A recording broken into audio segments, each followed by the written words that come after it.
Hello everybody and welcome to this video in which I'm going to take a look at Ganbare Super Strikers. This is a tactics football game and it was released on basically everything a couple of weeks ago. You can get it on Nintendo Switch, PlayStation 4, PC, Xbox I believe. So yes, basically everything. And I'm doing this video because it's interesting. This game lets itself down by being a micro-budget game with ambitions well beyond its means, but it is still interesting, and while the game has presentational issues, the core mechanics are there, and it's actually quite interesting. So I'd actually recommend it anyway, even though it is one of those micro-budget games that are easy to overlook. There is a lot of interesting things about this, and it goes to show what would be possible if the developers or another developer were to give this a go with, I guess, a greater level of resources. So, the reason that this game caught my attention in the initial stages was actually due to my childhood. As a kid, I was a huge fan of a board game called Pro Soccer. We called it Pro Soccer because back in those days, Australia called the sport soccer. These days, we're much more comfortable calling it football, thank goodness, because that's what it should be called. But yes, basically it was Pro Soccer. Came to us from Milton Bradley, and the game itself is quite old. It was first released back in 1968. I am not that old, but I had a friend that had a copy of the game, and we played it an awful lot. It was quite simple, really. You had little plastic pieces that represented your side. Your opponent obviously had the same, and you would roll dice, move the ball around, and try to score goals. But as a kid, it mixed a lot of things that I really loved. I really loved strategy, and it was a very strategic board game, as simple as it was.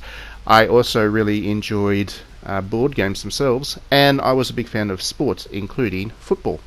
So yeah, it was really a mixture of a lot of my favourite things, and it's taken till now for soccer tactics games to really become something of a common theme for video game developers. This is by no means the only one that's followed that theme. There are actually quite a few out there. Some are free-to-play mobile ones, which are not particularly great. Some are more expensive, and I actually haven't checked the more expensive one out that was released earlier in this year for like $60. On various consoles. It looks interesting. I will check it out at some stage. And then there's this one, and this one is actually a pretty good effort at kind of bringing together the same things I liked about the board game into a video game. It is tactical, it is simple, it is very board game feeling, and it is based on football. So yeah, the initial impressions of this game were really quite strong, and actually I've really enjoyed my time with it ever since. In recognizing its limitations, it's still a good time.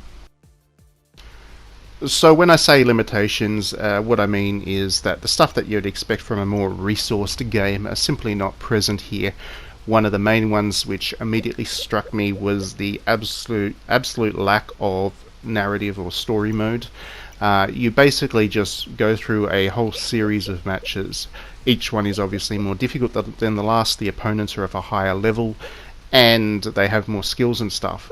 And as you go through the matches, your characters level up, and you can grind away for experience and loot and stuff like that. So there is all of those kind of basic elements of the RPG stuff in there, but there's no narrative tying anything together. You're really just selecting one level after another off a menu, and that's really disappointing. I mean, even the football manager games, which I do love as well, love a great deal, those games have a stronger element of story to them. You can go into the social media feeds, you can look at the news reports which are generated after every one of your matches, which tells you how well you're performing. You can follow along with your players as they get injured. So there's all these kind of micro narratives within a football manager game which really go to give the game a greater sense of context, and as a result it's a better experience.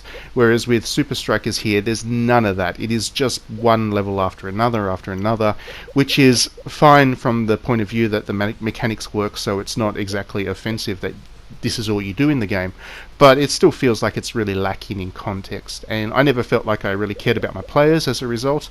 They were all just pieces on the board, so to speak, and I never really had that kind of connection with this game, so it became hard to really truly love it for what it was offering. Another thing that the game really doesn't have going for it is the way that it tries to force you to grind your way through Each of those levels that I mentioned are broken up into a 3-tier kind of reward system, which is represented by stars. If you just win the match, you'll get 1 star and a little bit of equipment. But then you have these optional objectives to get more stars, and those stars come with greater rewards. And you really have to keep playing each level until you get all of those rewards in order to kind of keep pace with the rest of the game. And I really can't stand that. That comes from the mobile world, and it was a way that developers forcing players to continuously replay so they feel like they're getting a lot of content. If you were to pull that stuff out and just, if you win the match, that's enough, you can move on to the next one. This game doesn't have too much in it, which is fine. I don't have a problem with games having a limited amount of content as long as I'm enjoying them. What I can't stand is when I feel like I have to keep replaying these things over and over again each level, and just to pass it. And I have a bit of the OCD thing where I feel like if I haven't got 3 stars for every mission, then I'm missing out. So yeah, it's just a really poor way of doing progression, and I just can't stand that. So like I said, the mechanics, which I'm about to talk about, they're good, but the presentational stuff in Super Strikers is really quite poor and doesn't really help the game, unfortunately, because otherwise there's quite a lot of merit to it. So to talk about the mechanics, which is where the merit is, as you can see, the pitch is broken up into a grid which looks just like a board, and each turn you get a chance to control all of your characters.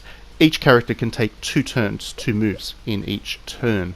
They can dribble the ball, they can pass the ball, they can attempt to tackle the opponent if they've got the ball, or they can use a special ability, and you can do that twice. So the idea is that you basically want to use one movement to get your player into the right position, and then pass the ball up the pitch, or take a shot by getting the ball to your striker.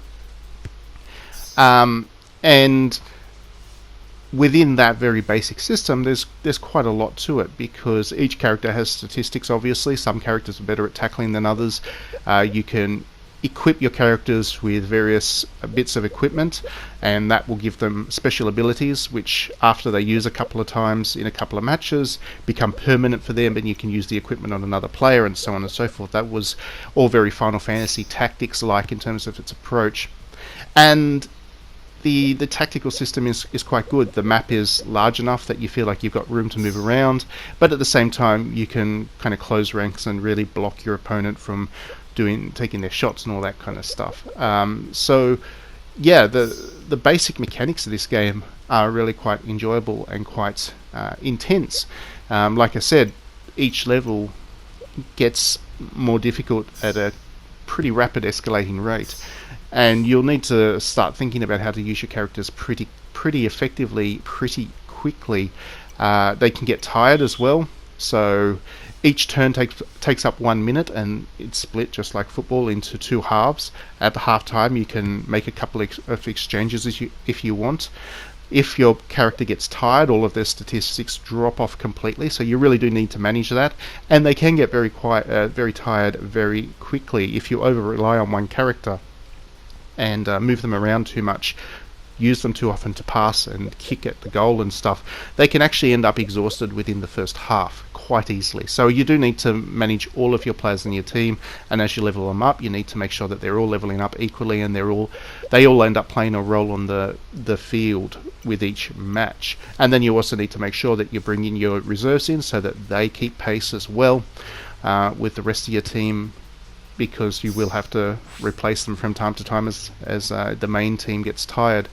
So yeah, it's quite simple. It's like I said a couple of times in this video, it feels very much like a board game to play, and it has those very board game type mechanics where everything's nice and simple. It's managed by virtual dice rolls, and the AI of the opponent is good enough to challenge your tactics, really. It's nothing special in terms of AI. They tend to be quite blunt and use the same tactics from one match to the next, but you kind of expect that by the time you get into a match, because the presentation's so indie, so basic. But yeah, if it's challenging enough, then it doesn't really matter how great or how intelligent the AI is. It's enough that it'll challenge you. Now, I think there's a lot of potential for sports-based tactics games in the future. Football's a good place to start because if you watch a professional game of football, while obviously it's in real time rather than turn-based, the way that the ball flows across the field, the way that the players interact with one another, and the way that the training system and the positioning system works, it all comes together to be this very tactical, strategic kind of game. And you can actually watch that as you watch a football match with enough practice watching the sport. You can definitely see tactics playing out, and no two teams really behave the same way. So that's a natural fit for tactics video game. But there are other ones. There's another series that I really enjoy. I haven't played for a while actually, but it's the Tour de France series of sports games. Now, you wouldn't think that bicycle racing necessarily makes for a particularly exciting video game, not as a racing game, and that's true. It's not. The Tour de France games are not interesting because they're racing games. They're more about management of your players, the stamina and the teamwork and the strategy in terms of managing your players' stamina to the end of each leg. That's where the skill in the Tour de France series is found, and I think that that's another sports game that really works as a kind of tactical simulation experience. But if you go through, there's an awful lot of sports that would work that way. I'd love to see a gridiron game, for example, that plays out a little bit like this, because gridiron is a very tactical sports game. You can really apply it to a lot of ones. Ice hockey would be another one that would work as a board game type at some level. And I think that I hope that developers see that some of these games are being successful and getting note, and then decide to do their own take on it, because I think there could be an emerging genre here of something that's a little bit more active than a pure manager game in which you're just looking at spreadsheets and organizing teams and then watching the results play out for you. And the kind of real action sports games that a lot of people don't really get into, but people who enjoy sports and thinking and strategy and all of that kind of stuff, this kind of feels like a good blend for me. The only other thing which would be lovely to see in a game like this would be some online multiplayer, because for whatever reason this one doesn't have it, and that feels like a real wasted opportunity. You just naturally want to take your team and see how the tactics play out against opponents. But you can understand why the developers didn't do that in this particular case, because again, indie and that kind of budget. It would be nice to see another developer take a go at it, or for this game to be enough of a success that it gets a sequel, which does explore the idea of multiplayer. Anyway, that's enough for this video. I've rambled on quite a bit. I did enjoy it. Look forward to my review on DDNet. It'll come later on today, I imagine.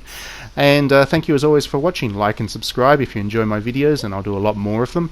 And please do back me on Patreon, because the money helps. It does help me to do a lot of this stuff. So every little bit helps, and thank you as always for watching. We will see you at the next video.